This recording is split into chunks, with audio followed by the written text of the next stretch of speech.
What up, what up, what up, what up? It's your host, the one and only Milo, with a new episode for you on the Just Me and God podcast, where we talk about our walk with God, the good, the tough, the ugly, the real.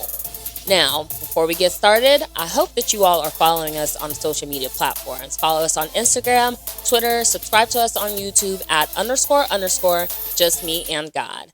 At __ just me and God. This podcast is also going to be available on Anchor.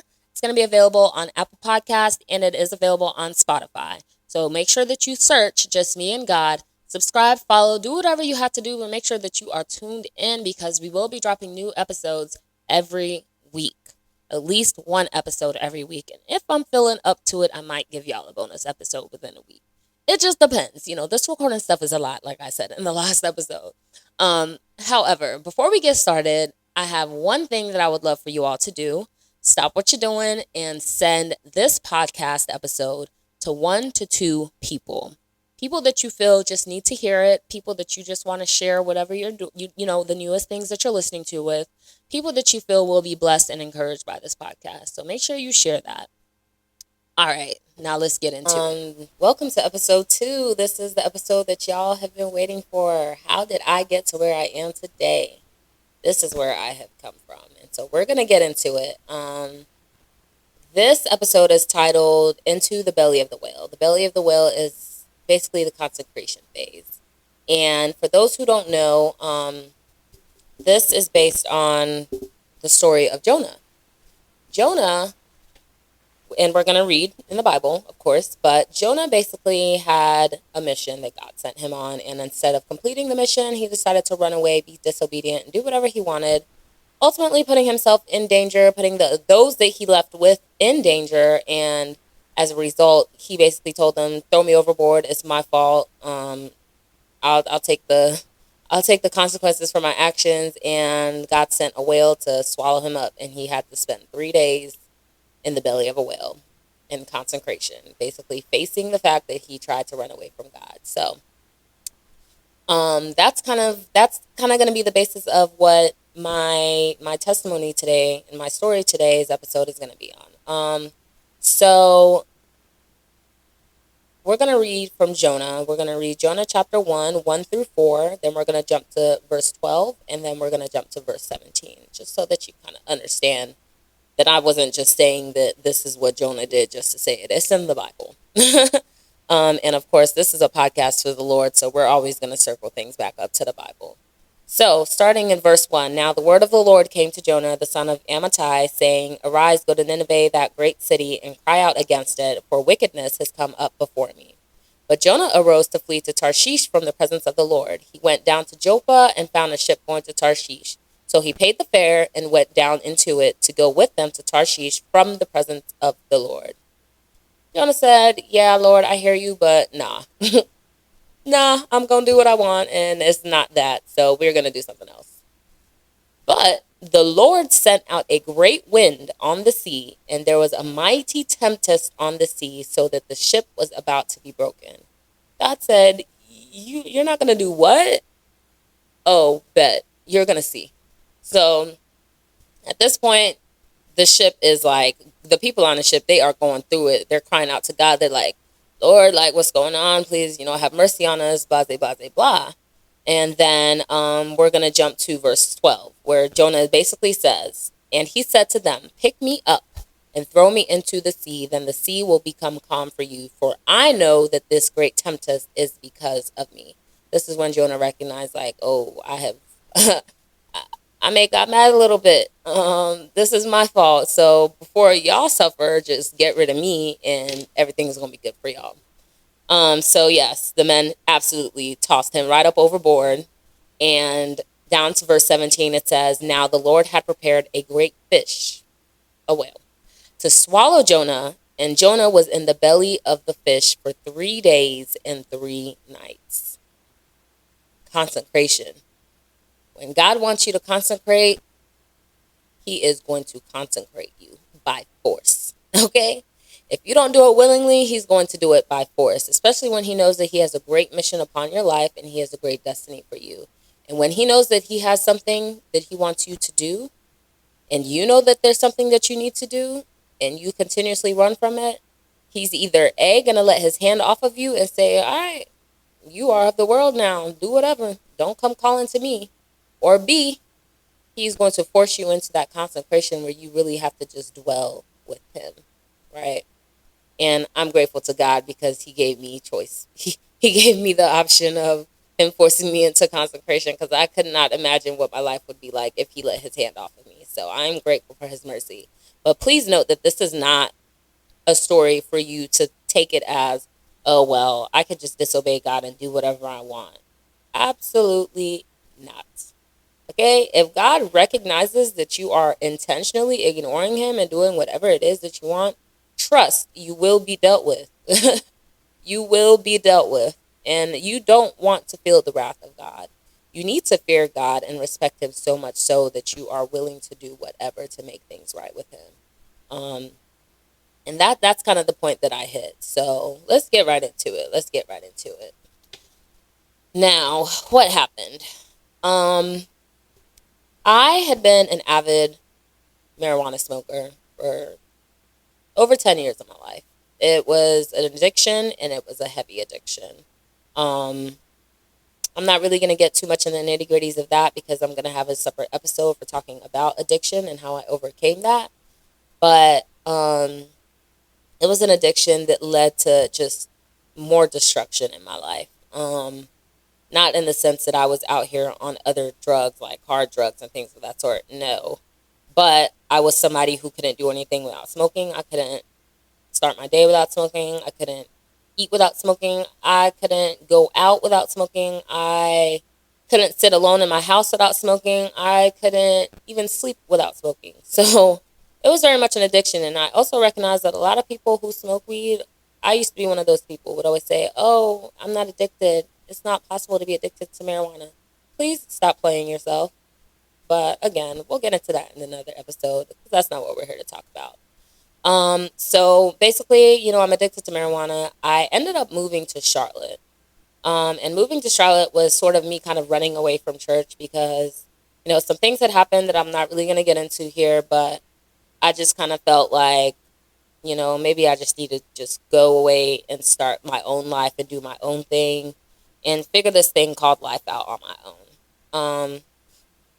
So I moved to Charlotte, and the addiction just kept getting worse. I mean, I think there was one point where, like, I really didn't have a whole lot of money because I wasn't even working at this time, and I was still finding a way to smoke. That's when I knew I really had a problem, right? But it didn't stop there because it just kept going.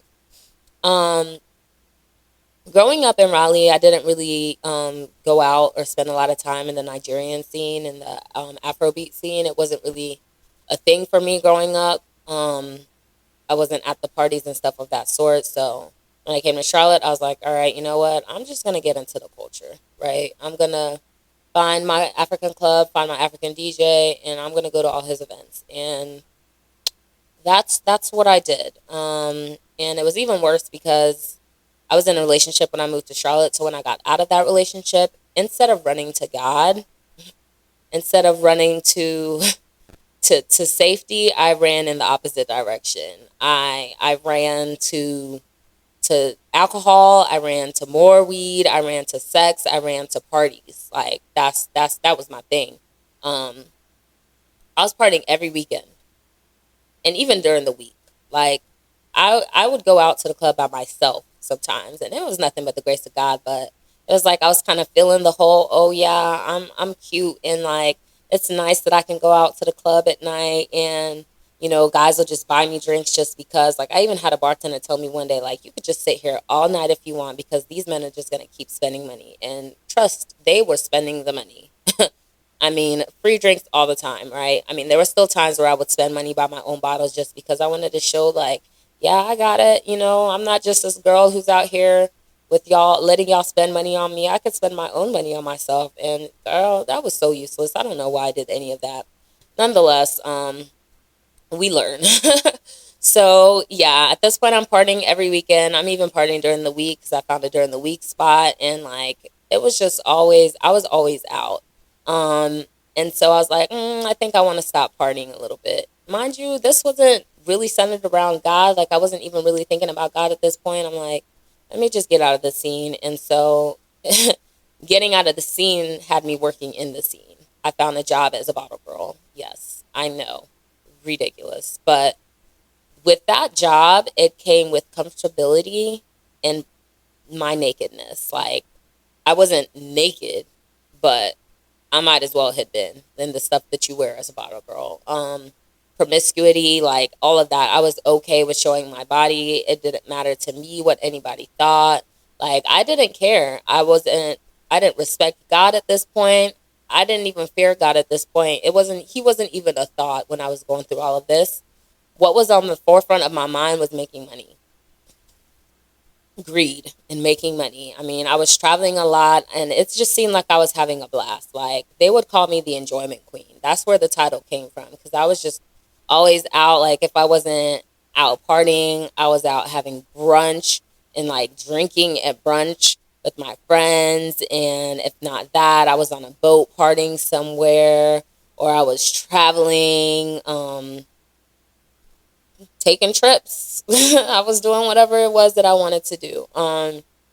And so, lo and behold, my parents found out that I was a bottle girl. Whew, we'll get into that in another episode. But, you know, the conversation didn't go as bad as I thought it would. And I'm so grateful, because they are loving parents at the end of the day.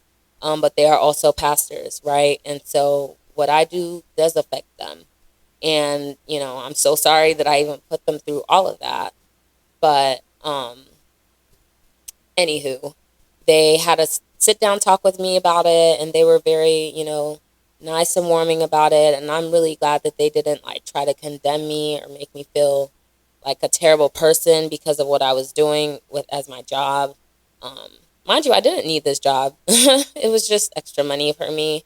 Um, but yeah, they sat me down. They had a talk with me. They encouraged me to quit, and they kept praying for me. They kept praying that I would have my own encounter with God and just kind of draw closer to God and just really get to know who He was. Um, but while they were praying for me, I was still doing the job and I was doing whatever I wanted. I remember thinking one time when I was at work, I was like, man, it's the same people that come in here every time. Like, y'all don't get tired of coming to the club all the time. Y'all don't get tired of spending y'all's money. And it's so funny that I became one of those people, but we'll get into that. Um, so yeah, I also remember at one point when I was working, I just started getting so irritated and tired of the fact that at the late hours, man. Like, if I even wanted to go to church, I remember at one point I was like, I couldn't even go to church because I was at the club waiting for my money until like 4 o'clock, sometimes 5 in the morning. Like, it was just the job was just starting to irritate me overall, and yet I still kept going. Yet I still kept working there, and so at this point, I'm also kind of like, yeah, I know that I shouldn't be here. My parents have had this talk with me, and it's like a come to Jesus moment. Like, okay, girl, you are destined for way greater. Like, God has so much planned for you, but I was running from it. I was running from it. Okay. So I, there was the last day that I was in the club, I had a party, and the party had two tables across from each other. And so there was one spot that I had been standing in for, about the first like hour and a half of them being there. I had been in that one spot, passing out drinks the whole night, just, you know, turning them up, giving, pouring their bottles, pouring their alcohol, passing it out to everyone in the party from that very same spot. Now, typically when I walk away from my tables during the night, it would be like when their bottles are almost done. But for some reason, I just walked away and I walked outside. And that's how I know it was the Holy Spirit, right? It goes back to that him not letting his hand off of me, because I very well could have been I could have just stayed where I was at. I didn't have to go outside. I went outside to check on the managers. Chaos rang out inside the club. I remember like we were talking about what's going on in there. We're like, oh, probably just another fight. The party will keep going. Well, we realized that the party was not continuing and there were more people running out. And so we went inside to like the employee entrance and we were just kind of chilling there for a bit. And somebody was like, yo, there was a shooting inside. And I'm like, a shooting? What's going on? What are you talking about? Let me go see for myself. And I'm like, oh crap, I have a table in there anyways. Let me go check on them. So I go in and I'm like, it's awfully quiet in here. Typically when there's a fight, like, like I said, the party keeps going. The party doesn't stop because of a fight, but I'm like, okay, something must have really happened. So yes, there was a shooting. I walk in, it's quiet. I see, okay, it's only my party that is still inside. So instead of walking directly to them, I kind of walked around the tables through the middle and then I kind of went to where they were. And I realized that in the very spot that I had been standing and passing out shots, somebody had got shot. Somebody got hit by a bullet and they were laying on the ground, bleeding. Glory to God, they're still alive. And it wasn't like a life or death injury, but that shook me. I know the other girls were very shook that day, but like that really shook me. And I guess I'll have an episode where I kind of talk about how I felt that day because I should have kind of known that something was going to happen. Like it was a very off day. But anyways, I remember looking down and just being like, oh my God, like I cannot believe that this is happening. And I went and sat on one of the speakers and I was just like in my head, like, yo, like this is actually real. Like that really could have been me. That really could have been me. And so I was like, you know what? This is not the job for me. That was the last day that I went in there. I didn't even go back to collect my money. I think I made like a little over 100 in the 1.5 hours I was there, and I could have made more if not for the shooting. But none of that mattered because I didn't even go back for that $100. I didn't care. Like I said, okay, God, I hear you. I'm not going back in there. So that's how I ended up quitting that job. Um, and so you would think that I would have taken that moment to go back to church and just like take that time to spend time in God, but no. Instead, I quit the job and started spending my weekends back in the club. I became those people who were always in the club every weekend, partying and turning up. Um, Spending, money, not even so much on drinks, but just outfits, very revealing outfits. Like, I mean, I just thought that I was the baddest thing walking, and I was partying all the time. I remember I came across a TikTok that said, you don't think you're alcoholic, but you're out partying every weekend and you're drinking every weekend, drinking a lot every weekend. And I remember being like, oh, okay, not TikTok checking me. Then I had a friend, and I remember he said, Maiwa, you don't have to drink every time you go out. I was like, okay, valid. That is very valid. Um, and so I think he had invited me to his church, and I started going to his church, but I was still, very much doing my own thing, very much going out. I think at this point I had also became a slave to my sexual desires, like to the point where I got myself into a situation that I'm not going to discuss here right now. Maybe in a future episode, maybe not. I don't know. We'll see. But I remember I got myself into a situation where like I ended up actually having to go get a therapist. And that was when I kind of started really trying to hold myself accountable and get my life together. So I started going to church. And I was like, you know what? I think I want to stop. I want to stop going out. I want to stop drinking and doing all of that. And, the thing is, when the devil realizes that you are about to take that step into the direction that God wants to take you, he comes with a temptation. And he tries his hardest to pull you back in. And it worked with me for a little bit because the minute I decided that I didn't want to go out more, that was when it became more easily accessible for me to go out. I mean, I had more guy friends who would just, yo, we're going out tonight. Bring your homegirls. And I always had homegirls that wanted to go out. And so we would always go out. I mean, I was out every weekend drinking for free, but I was always out drinking. And like, it was getting a lot, right? It was getting a whole lot. I was still partying, and it's like, this is the moment where I said I wanted to stop, but it's like I fell deeper into it. And then it got to a point where, like I said, I was still going to church. And so there were moments where like after the club, people would be like, hey, oh, Maya, what are you doing after? Like, we're going here, we're doing this. Oh, some guys would be like, oh, come hang out with me, this, that, and the third. And I remember like for repeated weekends, my response after the club was, no, I'm going home. I'm going to sleep. I have church in the morning. And like it would come out. I mean, there was one guy who was like, "Oh, well, I want to go to your church. Let me know what church you're going to." Like, sir, you don't want to go to my church. You don't need to manipulate your way into trying to have sex with me. But anyways, that's a whole nother conversation for another day. Y'all men are something serious. But anyways, I remember that, okay, at this point I kind of wanted to start serving in church, right? And so I was like, all right, let me find a church to go to. I had a conversation with my dad about finding a church that I could serve in. And so he led me to a church, and I realized, okay, I think I really want to stop going out because I'm ready to serve.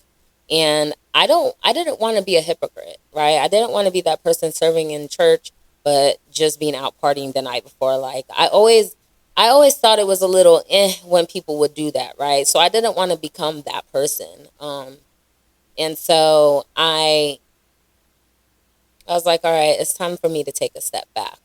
Um, and also, the most important thing was that I got tired of going to church tired. I got tired of giving God the least of me. I was like, God kind of deserves the best of me. He deserves me to be energetic, paying attention to his word, not tired, grudgy. So I found the church that I go to now, and I wanted to serve. So I kind of started serving there, and I started drinking less, right? Drinking less. I can't remember if I was still going out. I think I was, but not as much as you know, as much as I started out. And I remember my sister invited me to a conference at her church. Shout out to my sister. She's the best. She invited me to a conference at her church, and it was so life changing. I think that was the first time that I ever fasted. I fasted food and I fasted social media. And that's when I really realized, wow, like God is real, and he really wants me to take this time to really get to know who he is and draw closer to him. Um, so it was very refreshing. I think at this time I started getting more serious with him. I was trying to read more. And like I said, I was serving in church, and my pastor kind of like wanted to give me a little bit more of a responsibility. I think I was just doing the multimedia at this time. So I was kind of in the back, like, when you try to be in the back and out of the way, but but still serving. And I was still doing it with my full heart, serving God. But I was in the background. Um, and so I know my pastor had wanted to kind of talk to me about the new thing that he had for me. And also after this conference, I had decided like, um, I think it's time for me to really take a step back from this social life, from this nightlife thing, right? And I remember I went out one last time, and it was the most miserable time of my life. I mean, I remember feeling alone in a room full of people. Mind you, I'm a girl who has gone out by herself. And I never felt alone then. But this time, like, I just remember feeling so alone and so miserable. I also didn't have a whole lot to drink. I think I had like 2 or 3 drinks that night. Mind you, I was somebody who could drink 8 to 10 shots in a sitting. I could drink a whole bottle of champagne by myself, no problem. Like, but after 2 to 3 drinks, this one particular night, I was getting ready to leave. Shout out to my friend, and he was like, Maya, we talked about you getting your car and driving intoxicated. Like, you should really take some time to sit in the back and just sober up. So I sat in the back of the lounge that I was at, and I remember I was so upset.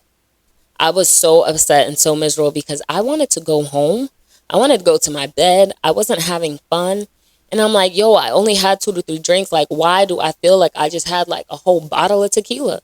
Like, I was drunk, and I was pissed.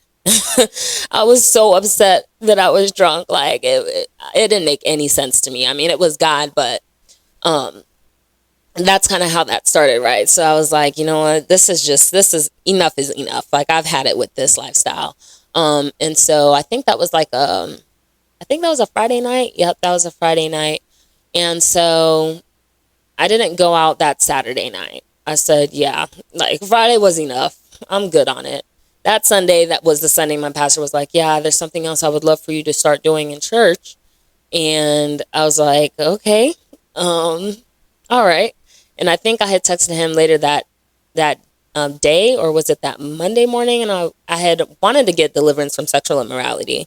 And so, and fornication and all of that. And so I needed some anointing oil, or so I thought I needed anointing oil to do that. So I wanted my pastor to anoint the oil that I bought. And so I went to my pastor's and his wife's place.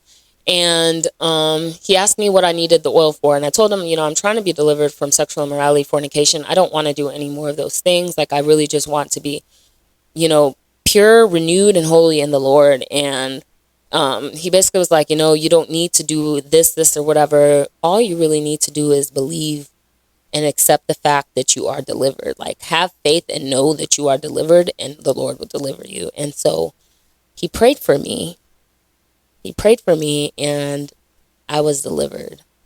And at some point that night, he had ended up telling me his testimony of like how him and his wife met, and how like before they got married and all of that. And like, I remember it was so encouraging. And remember I told y'all I had this terrible addiction to smoking weed. But when I left his house, when I left their house that day, I said, oh, I'm done. I'm about to be done smoking. Like, that's it. That's it. It was like, little did they know that like I went to get delivered for sexual immorality and fornication, but I also got delivered from addiction. And so like, I remember I had like a little bit of weed left, and I was like, you know what, let me finish smoking what I have just so I don't waste it. And then that'll be it. That'll be do all end all. Well, that wasn't the case. Because I couldn't even finish smoking what I had left. I remember between that Monday to that Wednesday, I wasn't really feeling it. The smoking thing, like when I tell you I just couldn't do it, like my body was just not feeling it. Like a habit that I had for over 10 years, all of a sudden it was just like a struggle to smoke. And I remember smoking the last bit that I had on that Wednesday, and I was like, yeah, I can't finish this. I tossed it in the toilet and I flushed it. I picked up my ashtrays, I dumped them, I took my bong, I packed it up, I threw away my papers, I threw away anything that would encourage me to smoke, and I packed it up. And that Wednesday was the last time that I smoked. And what made this time different from any other time is just the fact that I made that decision. Like, I was like, yeah, that's it. Like, this is me and God. My pastor also told me that day that I went to their place that he wanted me to start doing, like the Thursdays, like starting the Thursday prayer meetings with opening prayer and do the praise and worship. And so it's like, it's not a coincidence. It's not a coincidence that I just felt encouraged and motivated to just put all of that stuff away. And so at that point, I had quit smoking, and I was like, you know what? I think I'm going to be done drinking too, at least until I'm more disciplined to not drink every time I go out. And when I do, not overdo it. Because at this point, every time I would go drinking, like I would just kind of overdo it, other than the last time that I was miserable. But that was that. So then that next weekend, I had a friend invite me out for dinner, like me and a couple other people. And so we linked up, and I remember just feeling so, I think I had one drink, and that hangover was terrible. It was terrible. And actually, now that I'm thinking about it, the moment of us going to dinner came the weekend before I had went out and had 2 to 3 drinks and was upset at how drunk I was. So yeah, at this point, like I had been getting really bad hangovers from drinking, and I realized like, okay, God, like I hear you, Lord. I can't continue like this. And that was basically the do all end all for me, right? I really realized like, you know what, I really have to stop. And so I made the decision that it was time to buckle down and take God seriously. And that's exactly what I did. That was when I decided to throw myself overboard from my life of destruction, from constantly feeling sad, disappointed, despair. I mean, y'all, like I was seeking joy, peace, love, happiness in the world, and it was just disappointment after disappointment. Like The dating experiences were just so disappointing. It was so heart-wrenching. Like, I think I remember one time I cried to God, like on my knees. I'm like, Lord, like this just cannot be what you have for me. Like, please help me. And it's like every time when I started doing that, he would really help me, help me realize something and help me get out of, this situation, help me get out of that situation. So at this point, I'm like, okay, I got to take God seriously. Um, and so I decided it was time to consecrate myself. It was time to throw myself into the belly of the whale. I posted a message on my Instagram. I was like, you know what? I am no longer a smoker. I don't drink anymore until I'm disciplined enough to control myself with the drinking. Um, I don't participate in any sexual activities with anybody anymore. And I was like, and I'm done clubbing. So this is just my time for me to basically, develop a relationship with God. I'm going to focus on my relationship with God. And if you read all of this and you still decide to invite me out to the club or to parties, I'm just going to take it as disrespect. And I posted it on my Instagram and I logged off. I logged off Instagram. I logged out of Twitter. I logged out of TikTok. I kept my Facebook because at this point, I think I had my parents on there and some family members. And I knew that that was the only app that I could hold myself accountable on. And so that was how I got off of social media. That's how I basically got out of the turmoil of the life that I had basically, like the turmoil that I put myself in because I was running away from what I knew that God was trying to bring me into. This is how I got out of it. I was just like, let me purge myself of the filth of social media. The Bible says to guard your heart, guard your eyes. And it's like people take some of that stuff so literal, but it's like, watch what you allow in. Like, watch what you allow in and let God do what he needs to do. Right? And so I basically was like, you know what? There's a lot of filth on social media. It's time to pack it up. And so I got off of there and I got out of the nightlife. And it just so happened perfectly that a couple months before this, I had to get a new phone. And when I got my new phone, I lost like basically all my contacts. Any contacts that weren't saved from 2017, any contacts that I saved from 2017 to 2022 were gone. I moved to Charlotte 2018. So all those numbers gone.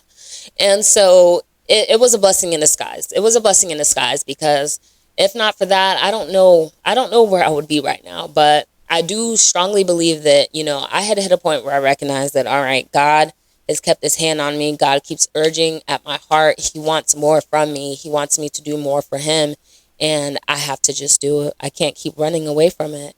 And so, that was just one of many things that I did. I think at one point I cut back on the music that I was listening to. And I'll get into that in another episode. But I just started taking all the necessary actions to really get myself into this consecration period where it was just me and God. And at this point, it really was just me and God. I had to face God and I had to be real with myself and I had to be real with God. And that is basically going to be me wrapping it up for part 1 of my testimony. I hope that this encourages you to take God seriously. If you know that you have that gut-wrenching feeling that's telling you, all right, go to God, take God. It's time to start taking God seriously. I strongly encourage you to take that. Take that serious. Take God seriously. Don't run away from it because you're just running into despair. You're just running into disappointment. You're running into sadness. You're running into hopelessness. And that's basically what happened to me. It just got to the point where I was just, oh my goodness. I think I remember one time I was on a call with my therapist and something, I think she had said, oh, I had lost a friend, a close friend, and that was rough. And I remember my therapist said, you've been through a lot this year. And I kid you not, I just started crying. Yep. I boo-hoo cried. I cried and she just, oh, God bless her. And I'm so grateful for that because I think that was really the moment, the day that I realized, yeah, it's time for me to run to God. Like, that was the day I think I fell on my knees and I was like, Lord, I need you. This just can't be what you have for me. This just can't be what you have for me. I mean, it was constant sadness, constant disappointment, constant despair. Like, it was just hit after hit after hit. And it's like, can I catch a break, please? Like, I just need to catch a break. And it wasn't until God really was like, all right, girl, let's get you consecrated, that I realized, yeah, it's time for me to run to God. I'm not going to keep running to the world. I'm not going to keep running to man. So take this as the opportunity to really figure out where you are headed in life, right? Like, don't use this as a moment where you can say, well, she was able to do whatever she wanted and God saved her. My grace is not your grace. Okay? My testimony is not your testimony. If you know what you need to be doing, I strongly suggest that you do it, because y'all don't even know half of the things that I dealt with. You don't even know half of the things that I felt. I mean, honestly, I have endured a lot, and I thank God for his strength. I thank God for his strength to keep me going. Okay? I thank God for his grace. I'm grateful that he never let his hand off of me, because had he let his hand off of my life, I probably would not be sitting here talking to y'all. So, I just really wanted to use this as an opportunity to really encourage you. Like, don't be disobedient to God. It doesn't bring any good. I mean, at the end of the day, do recognize that your testimony is your testimony, right? And so the best thing that you can hope for, if you choose to do whatever you want to do, you better be hoping and praying that God doesn't let his hand off of you, right? Pray that he redirects you back to the path that he had for you, because I diverted off my path so many times and God just kept bringing me back. And it's all a part of my story. Like, this is not the first time I have tried to get serious with God, but this is the first time that it has stuck. Okay? Most times it doesn't get further than three to 4 weeks. But this time we're going on November, December, January. We're in February now, and we're about to head into March. And I'm constantly wanting to get closer to God. I'm constantly wanting to be more intimate with him. So it's a constant journey. It's a constant fight, right? And trust me, the temptation comes. The enemy really tries when he knows that you are headed for the greatness that God has destined you for. He really tries to attack you. He really tries to bring you back. And we'll talk more about that later, because that's what this podcast is for, is for me to talk to y'all about how I overcame that, how I'm constantly having to overcome that. It is a constant fight. Like, I remember when I first started this journey, I was ready to go to war with the enemy. I said, you know what? I have had it. I have had it with you. If you want to go to war, let's go. God is on my side. And truth be told, I'm still ready. I'm very much gutter for God. Like, it is what it is. I mean, it's to the point where I don't have conversations without talking about God. And, the people who are still in my life know what I mean. Like, I'm always talking about, there's always something that I have to come back to bringing God into it. Like, I mean, when I'm on Facebook, I am constantly posting about God. And it's not just because my parents are up there. No, it's because I spent so many years of my life influencing people to do the wrong things that I feel obligated to influence people towards the kingdom of God. And also, I really want to encourage people to get closer to God, because everything that you are seeking in the world, seek God first, and he will add everything else into your life. I have never been happier. I have never been so joyful. I have never been so peaceful. I mean, my life has been amazing since I decided to throw myself over the ship and into the belly of the whale. And so that basically wraps it up for today's episode. I hope that this episode encouraged you. Again, if you did not share this with 1 to 2 people before it started, make sure that you share it with 1 to 2 people now. Stay tuned, because part 2 is probably not going to be posted as the next episode, but it's going to come in a couple more episodes, right? Because I gotta keep y'all hooked. I need y'all to understand, right? We're going to talk about some of the things that helped me in that consecration period. So, I hope that y'all were blessed. I hope that this encouraged you. And again, make sure that you have subscribed. You have followed us on the social media platforms, Instagram, Twitter, YouTube at __just me and God. Make sure that you are following us and you are subscribed to us on Apple Podcasts, Spotify, Anchor.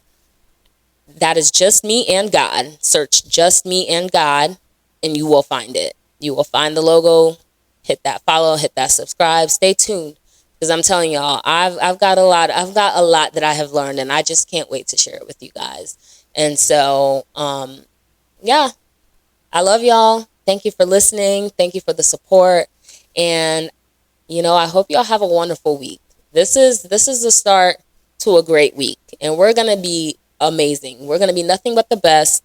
And may God bless you all. Love y'all. Peace.